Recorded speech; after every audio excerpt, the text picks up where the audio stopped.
Hello, Tom Lebecchia here with the first of the new 30 for 30. 30 shows, 30 minutes of exercising a day, and 30 minutes of either reading and or audible. And I'm excited to launch this 30 for 30 with no other than the daughter of Vincent Gigante, Rita Gigante. Welcome to the Armchair MBA. How you doing today? I'm well, hon. How are you? I'm well, and you were somebody that I've been wanting to have for a very long time. I want to thank Pasquale for kind of setting this up, and there's a whole bunch to talk about, so we'll jump right in. But first, I want to plug your book, The Godfather's Daughter: An Unlikely Story of Love, Healing, and Redemption. And there's a lot to unpack. So, Rita, why don't we start off with tell us a little bit about your formative years? You know, when you growing up, how did you grow up? Give us kind of a little bit of your background so people who may not know who you are can get some context. Sure.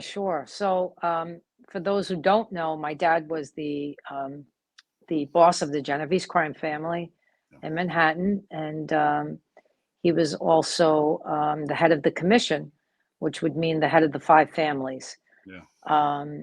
He was a very powerful man.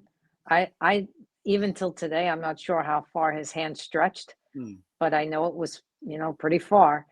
And I grew up, I am one of five, and I was the last one. And for me, it was like living in a different world because my brother above me was 10 years older already than me. Yeah. So I was like a change of life baby, Yeah. Everybody was out of the house by the time, I don't know, I was like 6 years old. Yeah. And getting married and having their own children. And so it was almost, in a sense, like being an only child. But I was born in Manhattan, moved out here when I was 6 months old. About a year after that, I was a year and a half, about a year after that, my dad, who was living with us at the time, moved back to New York City with my grandmother.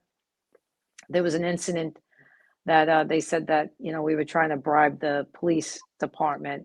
Yeah, you get like $20 gift card to like. Yeah, it's like $50. My sister brought a check to the police department for $50. It became a big ordeal. Yeah. He moves back to the city with my grandmother. So I lived half my life here, half my life in New York City. But I grew up, not knowing at the time my gifts and everything, but knowing how sensitive I was. I was what people would call an empath, which was someone who could feel everything. And so I would feel my mother's anxiety, her depression, all of it. And I grew up very sick, like, physically ill because I would take on other people's stuff. And then not even knowing or being able to tell the difference between what was mine and what was somebody else's. So it was tough. I'm glad you mentioned that, Rita, because I've understood that being an empath is, in a way, it's kind of a gift, but also there's sometimes challenges with boundaries. Did you have those challenges? 100%. 100%. Okay, I was in my mother's energy constantly trying to help her. And I would go in and out of her energy, not even knowing how I did it. I had no idea. But what was challenging was separating it.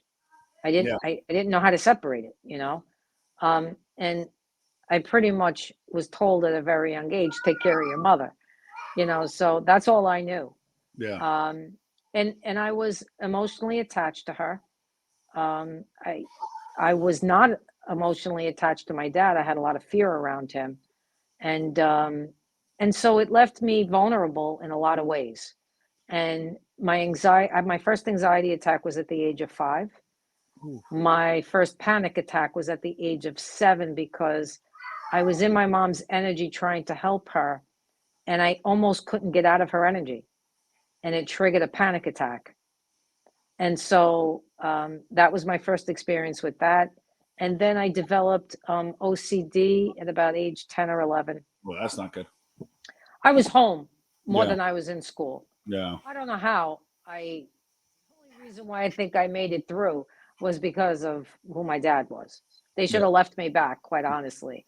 I think when I was in sophomore year of high school, I had a 6th grade reading level.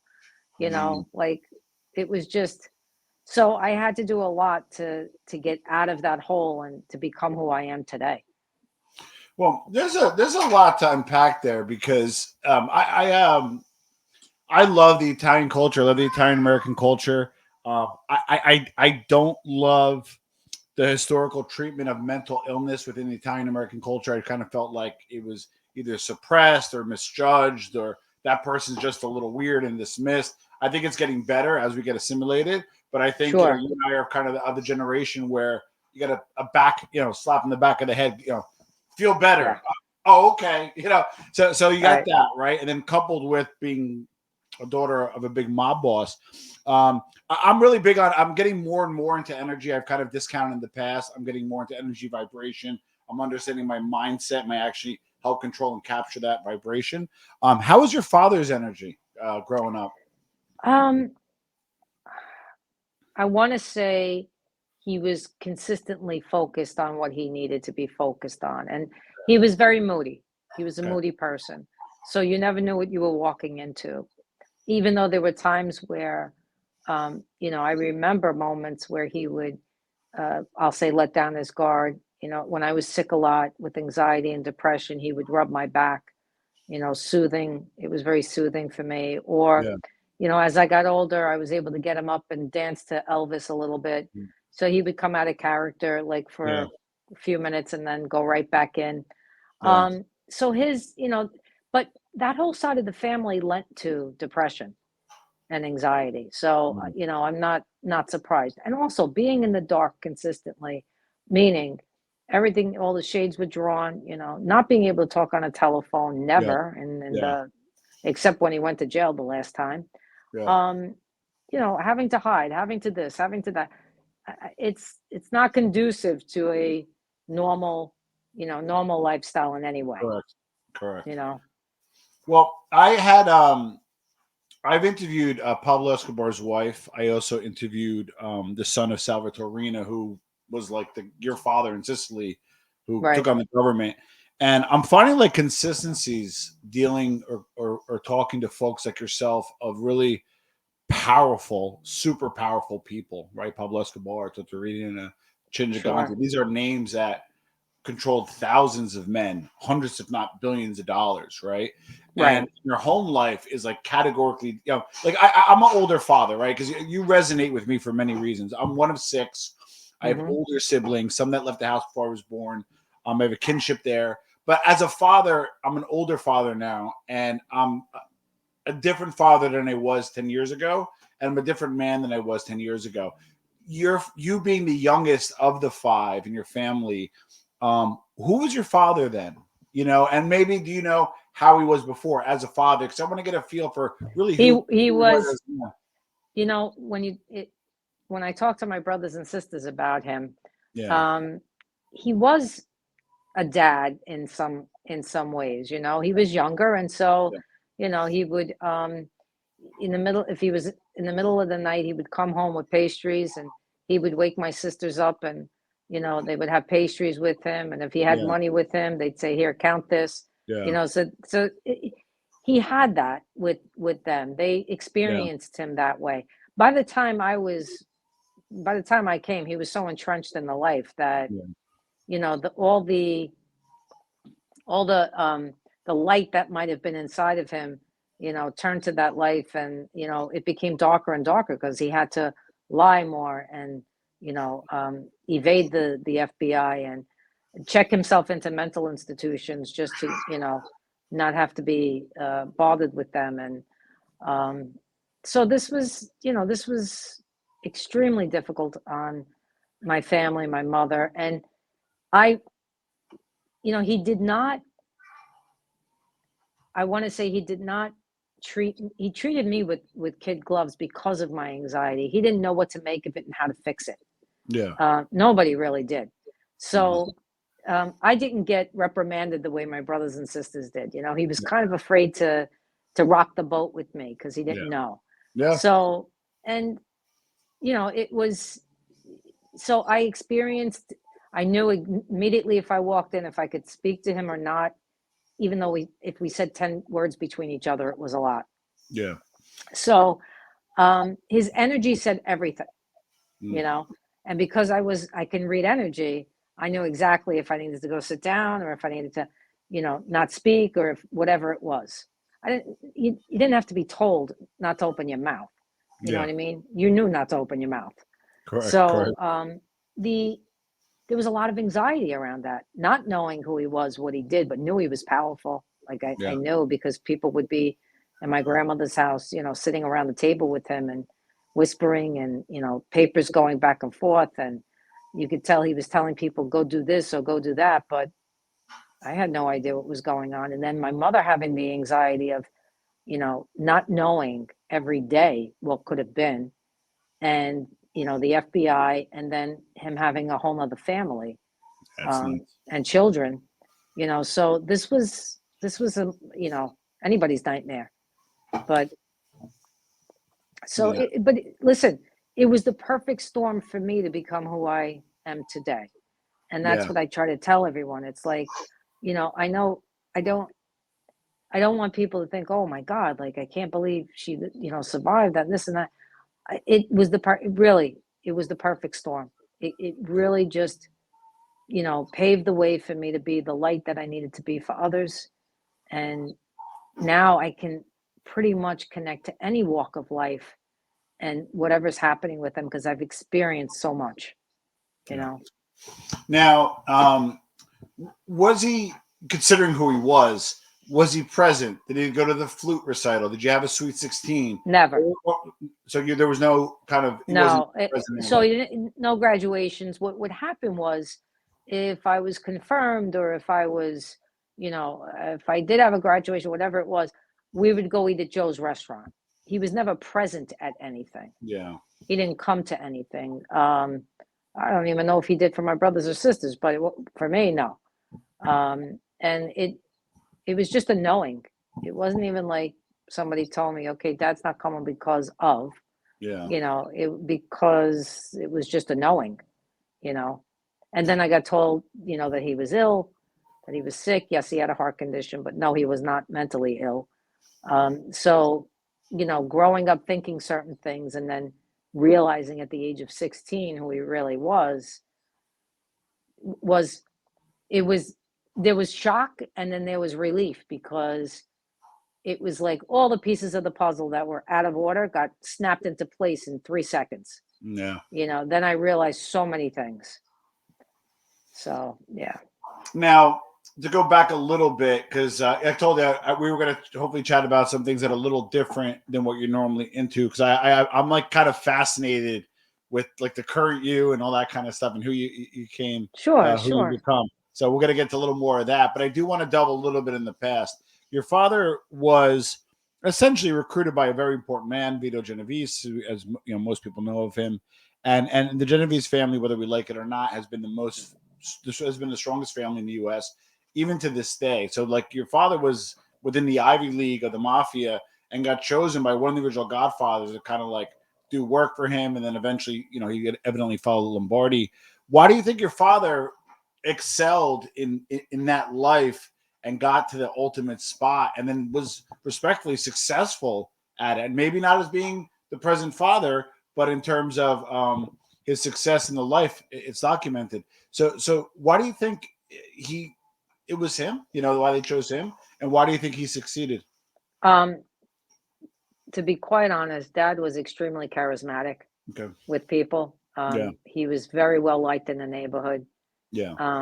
He was, and most people don't know this, but he was picked on as a kid because he was fat. You know, he was heavy.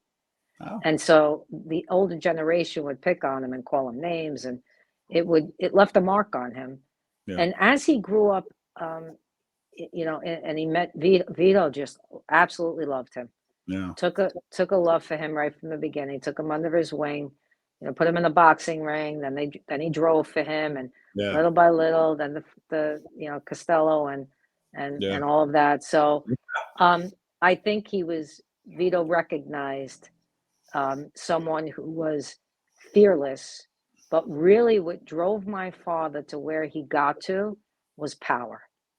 He liked having the power. It was never about money because to him, money came and went. It was fluid, you know, but it definitely was about the power.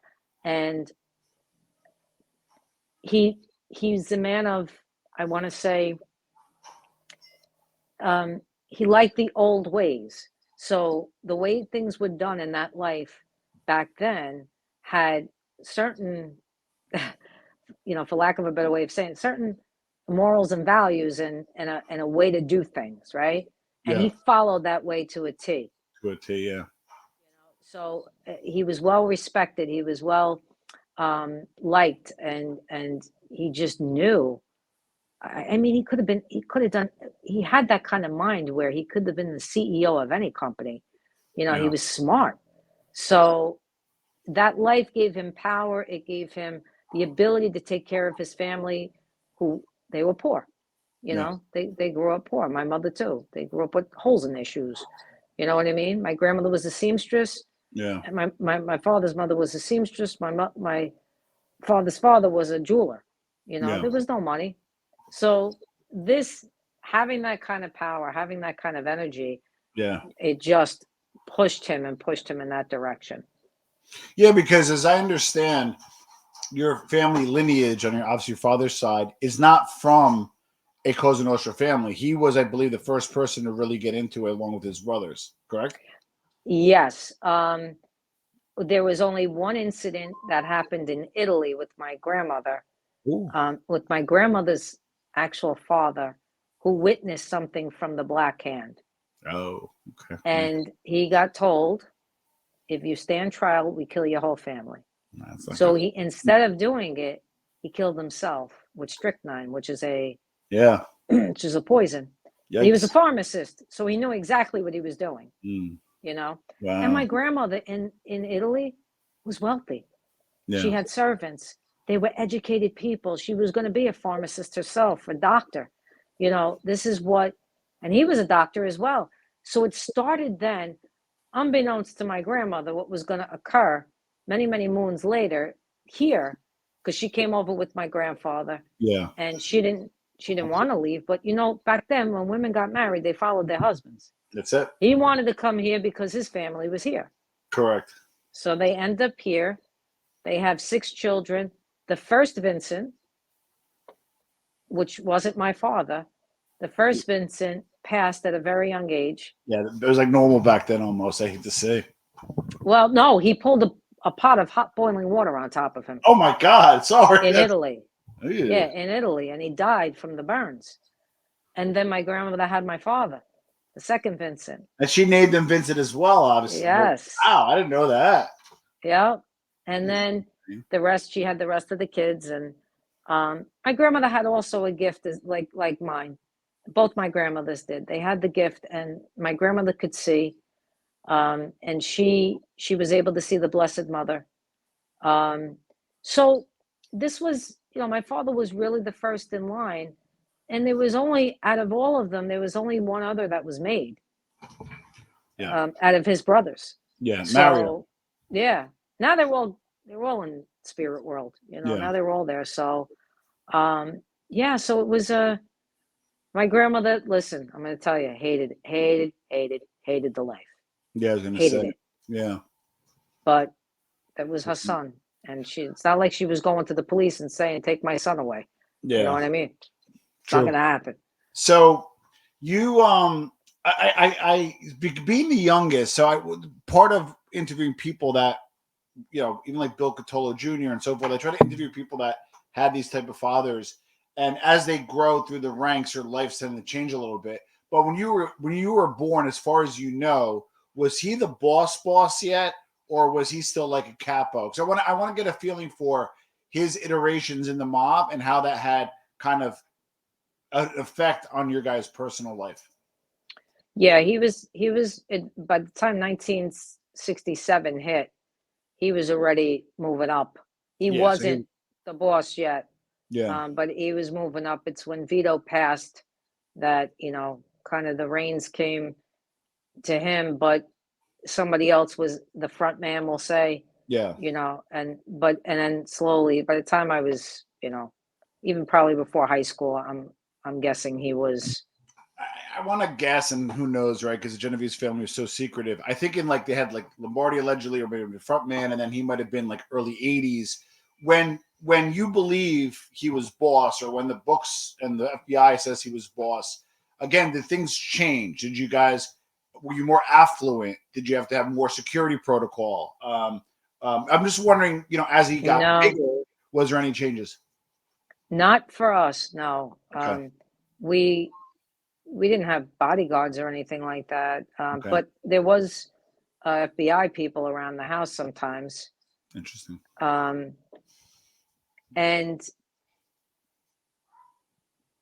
so it's interesting because you would think because of his, stature and all of that, there would be things like that, but there just wasn't. We just knew we were protected somehow, and Yeah. nothing changed. And he was very low key with everything. Yes, we had a nice house in Altapan, and back then, it would seem like, oh wow, this is a really, really, like maybe like a mini mansion. Yeah. Today that house was nothing. You know what I Yeah. mean? My mom drove a Cadillac, but Yeah. that was it. I mean, there was no lavishing of things. So no In a way. horses, no. No, no, everything was so low key. My dad lived in a 4-room apartment, like, Yeah. his whole life, you know? Well, but then for those people that are not Italian, may or may not get this. For those people that are Italian, will. The irony, if you talk to these wise guys and you talk to their spirits, like they'll say it's for their family. Like, I came from nothing and now I'm somebody and I have power. And in their thwarted sense, they actually think it's for their family. Did your father maybe think that way as well? And just, maybe on the execution of it wasn't so much, or he just did it, like you said, just for the power. Because my strong experience has been when you talk to guys, I had to do it. I had no choice. It was for my family. What do you think about that, Rita? I think it was probably a little of both for him. Yeah. Yeah. It was definitely the power, but the fact that he was able to help so many people drove him too, because he was generous. Yeah. He was generous. He took care of a lot of elderly, paid for their rent if they needed, or food, or he in that neighborhood, they loved him because he was that way. But I know, the ego, and his was big. So I know the ego of getting that kind of, forget the newspapers or anything, but people saying what a good guy he is, and we Yeah. love him, and he's this, that feeds the ego. So I think it was definitely a little bit of both. Now, when it's alleged that he was behind some of the bombing of Frank DeChico, Bobby Barello, so he obviously was not a Gotti fan. You as a kid, just like I did, saw Gotti on the news, all this other stuff, but I also wasn't, Chin's daughter. You were. So when all this stuff was going on with Gotti, Castellano, and then later on, your father may have gotten involved. And really quick, and I used the story of Totorina when they blew up one of the judges. He was with the son. The son was with the father that day. And the father just sat on the couch and watched like he was watching a Serie A soccer game. How was your father during those times of the Frank DeChico bombing, of the Borriello hit? I just want to get a feel for what it was. Like it was another day. Yeah, that's crazy. Like it was another day. He'd be sitting down in his bathrobe, his pajamas. He'd eat breakfast or whatever, and if we were there, he'd be talking to us, and then you'd hear something on the news, and it was not even a flinch. Not even a flinch. He was really able to hold himself. Listen, he even could have been an actor. Like he was able to really hold his energy and hold himself to a standard that most people would have broke. And Gotti was the opposite of him. Obviously, Yeah. everybody knew he was very, very demonstrative in his voice, and in the way he dressed, and brought a lot of attention to himself. But so did my dad, dressing in a bathrobe and slippers. We just have two ends of the spectrum. Yeah. Bringing attention. One was just able to. One was saying, "Come and get me." You're not going to be able to. The other one was saying, "You're not going to be able to get me either because I'm sick."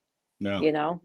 Yeah. So I could understand why um, Dad was not happy with John because, he felt like he brought the unnecessary attention to himself. And it's just the way it had to go, How is his mental faculties? Because he has to get an Oscar for going that crazy routine. I can't imagine. I mean, you could obviously answer this, but if he was 100% lucid at home and 100% okay, like, God bless. Like, how were his faculties? Fine. Like he was always in deep thought. He Yeah. prayed a lot. Oh wow. Okay. He did. He prayed a lot. 5 rosaries a day. Uh, The irony. the irony, exactly. He had he was OCD, my dad. Okay. So he had all his statues and things in certain places. And when I was at my grandmother's, sometimes we would clean for her, and I would move all his shit just to aggravate him. And then he'd laugh because he knew, but like then he would try to be, like angry with me or something, and he just couldn't, But I've actually seen him go from, dad to the act, because he would have doctors come and see him at my grandmother's apartment on LaGuardia, and I would actually be sitting at the table. The cartoons would be on in the background. Doctor would come in, sit down. My grandmother would get coffee, this, that, and he'd go right into it, imitating the cartoons. I mean, there were times where I'd have to really contain myself not to laugh, because it was fucking funny sometimes. So, and then the doctor would leave, and it would be like, so I've seen him do it. Now, again, being in an Italian American household growing up, there's a lot of positives. However, there's also some, being probably close to your mother, as you mentioned your mom a lot, your grandmother. When you came out, I understand when you first came out when you were 19, as being being gay, and I can't imagine how hard that was. You're not only coming out to like an Italian father, but to Vincent Gigante. You know what I mean? Like, so like that blows my mind. So give me kind of like how did that feel, and what was his response? Because I found his response super interesting. Yeah. So I was sick a lot growing up because I knew at the age of 11, like I just knew. And because I wasn't being able to live or speak my truth. Yeah. And having to lie about him and everything else, I would get physically ill. So I kind of talked myself into, coming out at 19, and I was drenched in sweat. I remember the day like it was yesterday, drenched in sweat, pounding heart, knocked on my mom's bedroom door. This is the house in Old Japan. Yeah. And they're in the bedroom, and they're just sitting there talking. And I remember sitting on the bed, and I said, I have to tell you guys something. And I did. I said, listen, I like girls. I like women. I said, I've known for a long time, and tried to give them a little bit of, the background. But it was like immediate dead silence. And she just looked at him, and he looked at me. And I said, oh, in my head, I'm going, fuck. I wished I could have just jumped, jumped and just pulled those words right back in my, because how he reacted was immediately I thought, I'm getting cracked. You know what I mean? I'm going to get backhanded here. Yeah. And he sat really quiet, and he goes, he said, Ray, he says, sometimes young people go through things, and, they experiment, or they go through phases, and he said, it's okay. He says, you're just going through a phase. He goes, and I said, you know what? I said, I think you're right. Just going through a phase. And then it was like, why don't you not see your friends, that much anymore? Like, don't, but pretty much just don't see your friends, because he didn't know who was who at that point. Yeah. I was like, yeah, I think that's a good idea. And I got up, I walked out of the room, and I went in my room, and I just cried. And I was like, fuck me. This was worse than I just wanted to get cracked and get it over with, And then after that, he would he would ask everyone. He would want to know where I was, who I was hanging out with. He would ask my mother, my sisters, my brother. He just what it was. How and again, you finally, and I believe you kind of came out again at 26, but as I understand, 24. 24, sorry. 24. Yeah. How effect did that have? What effect did that have on your relationships in your early 20s, and then how did it later develop later on? So I picked women that were unavailable. So they were either involved in relationships or married or whatever it was. They were not available, I've only been with only one gay woman in my life. So, and so there was a savior thing inside of me. Savior complex.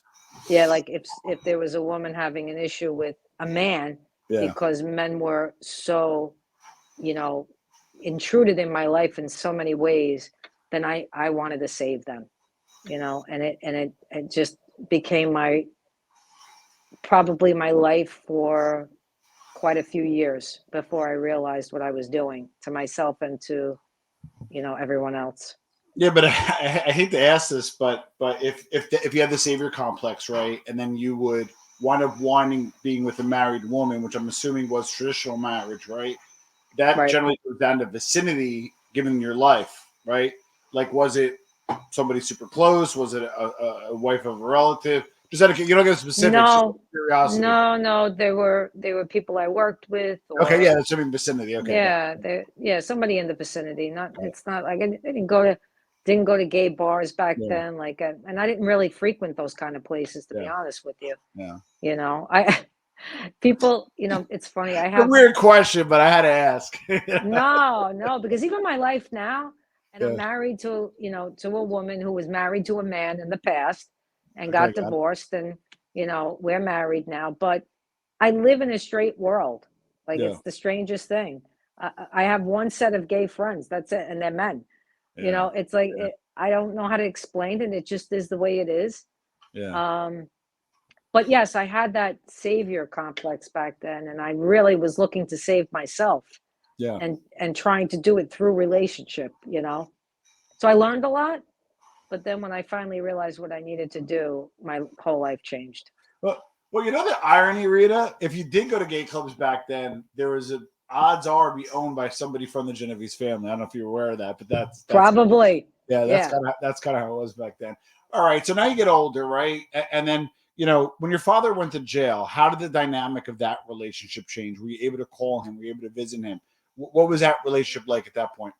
It was my saving grace, because I was living with a woman and he didn't know, and everybody kept that in the wrap. So I only visited him once, because I didn't want to. I visited him in North Carolina once, and it was number one, my energy couldn't handle those places. I knew that. Number two, I was sensory overload, basically. Oh yeah. Yeah. Okay. 100%. Number two, I at that time I had such a fear of flying, and that was the only fear that my father had. Really, he hated to fly. Interesting.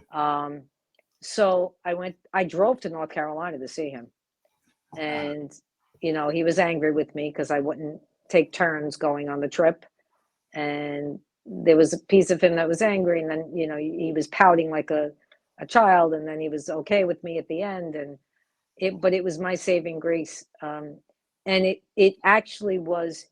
What it did was allowed me to step back and see a different perspective of him, which just gave me the opportunity to forgive him, and then write my letters of forgiveness to him, and actually be able to tell him who I was fully in those letters. Wow. And it began the healing process before he left this world. And it began the change in him before he left the world. When you visited him, did he drop the act because he kind of had to? You're across from the thing or whatever it is in the jail, and it was normal, or he had to put on the act when you visited him there? No, he was still acting then. He acted right up until 9/11. Okay. The towers came down. He was petrified. One of us was either hurt or in the city or something. So he called my house, and he spoke normal. Oh. And that they had him on tape, obviously. So he was lucid for that amount of time, and he would check in every so often. And, he was going to get out regardless. They only gave him 12 years. He was going to get out, but You then only when had a they 12-year sentence? yeah. And at the end of the sentence, they told him that they would come after us for obstruction of justice if he didn't say who he was and what he did and all of that. And that's how he got remanded there. For his family, basically. Pretty much. Wow. Yeah. They didn't have enough to keep him. So they had to use us to get him to do what what they wanted. And he did. Holy shit. That I didn't know.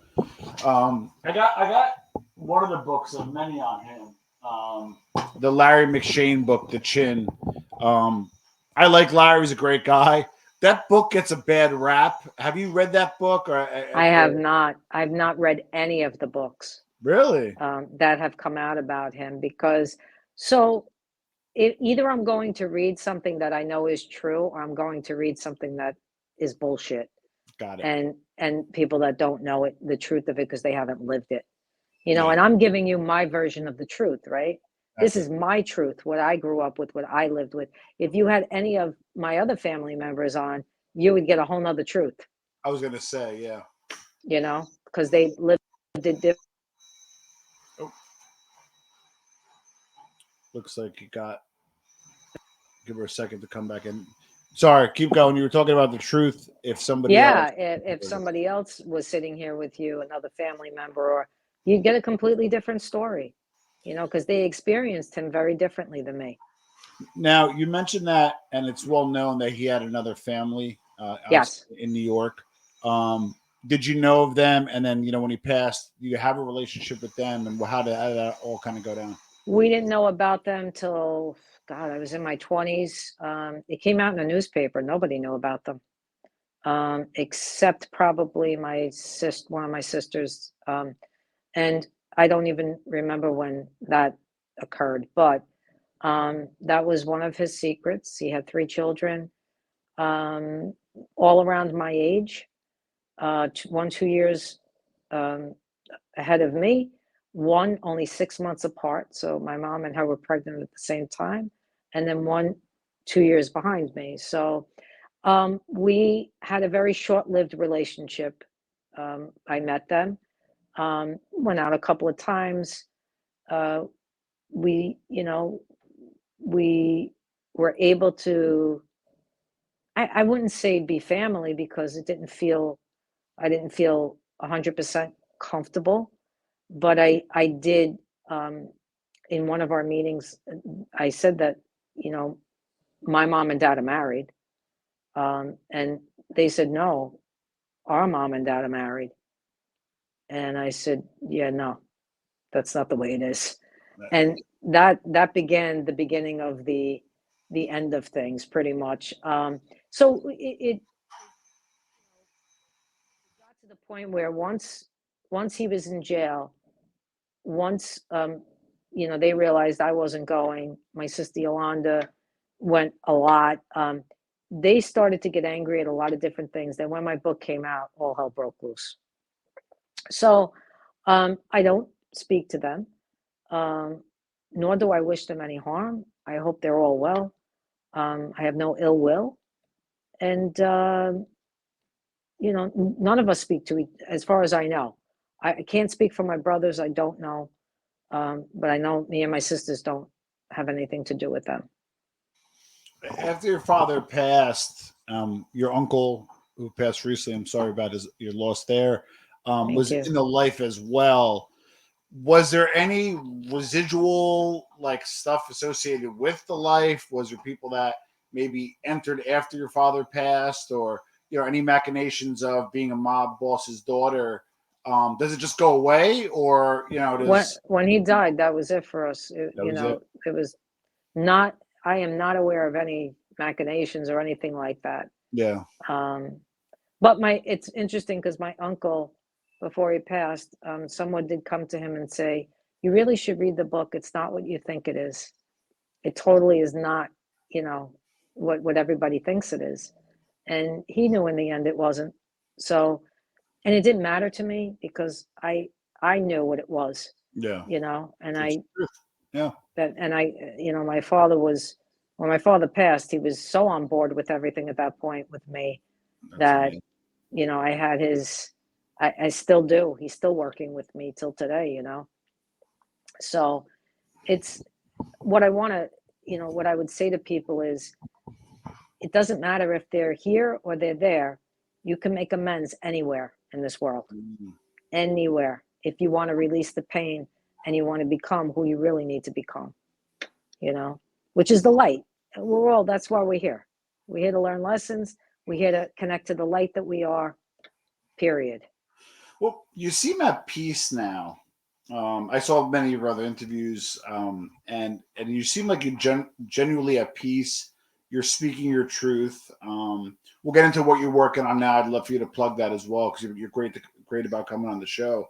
Sure. How long did it take to find that peace, and how did you know when you found it? So um, I want to say that it was a process. I Yeah, want to say that you peel like an onion. People peel like onions, right? You pull off things and then you heal, and then you pull off another thing and then you heal.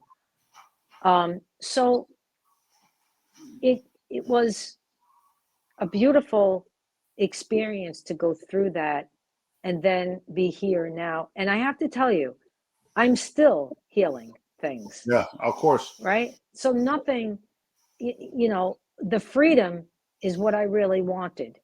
And the freedom comes from within. No matter what my father did, what my mother did, or anybody else, that has to come from me. Correct. So it started, you know, at a very young age, and I'm still healing. So the cool thing is, I think about you is um, what your gift is and what you're doing. It's your vocation, as I understand, right? You're sorry, I got the little one running around. It's You're a okay. psychic, as I understand. You're using that Yes. energy, using that force. Plug your current offerings and what you're doing now. Yeah. So I'm a psychic and a medium and a healer. Okay. Some people come to me, they need, let's say, physical healing, emotional healing. It makes no difference. Um, what I am truly, the spirit is a conduit. Mm, Everybody does their own healing. There's nothing I can do that that person can't do. So alls I am is the go-between, right? I yeah. just pull the energy in. I ask for their permission to work with them. They give me their permission, and they take in as much as they want or as little as they want. So again, some people want to be healed, some people do not. So it's not for me to say, judge, or anything. I'm just here doing that work because I love doing that work. It's like, you know, to get into people's energies and what they've been through and how, you know, they say to me, how did you do it? And I'm able to help them in some way just by, even if it's just my words, means everything to me. So Yeah. they can, you know, they can reach me on my website, ritagigante.net. My email is ritagigantepsychic@gmail.com. I do a lot of interviews. Some of the things I'll be doing, videos even myself that I'll be doing, and come the, you know, the new year. Also, I do Zoom, so sometimes I'll do some of my work on Zoom, meditations, things like that. I've taught a lot of people how to, you know, work with their gifts, Nice. and I'm going to be writing a second book. So my book just my original book just got re-released. Oh, beautiful. Um, yeah, they can find it on Amazon, or they can find it on my web. If they want a signed copy, they can find it on my, you know, my website too. Then they can email me and say I'd like a signed copy. You know, all of that. So um, yep, the second book I'm working on, and we'll take it from there. Beautiful. What I'll do, guys, is I will put a link to the Amazon link, but also a link to Rita's site. Buy it through her, let her autograph, have a piece of history with you. What question didn't I ask you that you wish I did? Hmm.